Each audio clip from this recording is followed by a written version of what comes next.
IPL 2026च्या हंगामाला येत्या 28/2026 पासून सुरुवात होणार आहे। या हंगामातला पहिला सामना हा रॉयल चॅलेंजर्स बेंगलोर आणि सनरायझर्स हैदराबाद यांच्यात खेळवला जाणार आहे।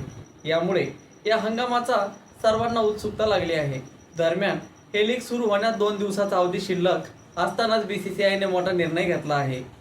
या निर्णयाने 140 कोटी भारतीयांना मोठा धक्का बसला आहे। खरं तर 28 मार्च 2026 ला बंगळुरूच्या चिन्नास्वामी स्टेडियमवर IPLच्या 19व्या सीझनचा पहिला मुकाबला हा सनरायझर्स हैदराबाद आणि रॉयल चॅलेंजर्स बेंगलोर यांच्यामध्ये खेळवला जाणार आहे। IPLच्या यंदाच्या हंगामाचा हा पहिला सामना असल्याने ओपनिंग सेरेमनी हमखास होईल असे सर्वांना वाटत होते, पण यंदाच्या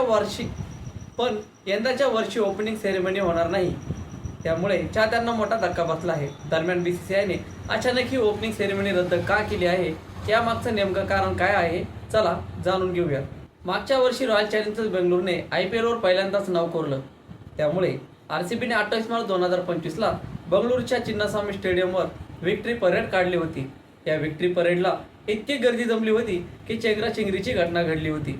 या घटनेत 11 RCB चाहत्यांचा मृत्यू झाला होता।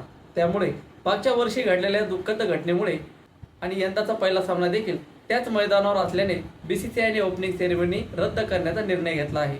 तर मित्रांनो, तुम्हाला ही माहिती कशी वाटली? आवडल्यास नक्कीच लाईक, शेअर, फॉलो करायला विसरू नका।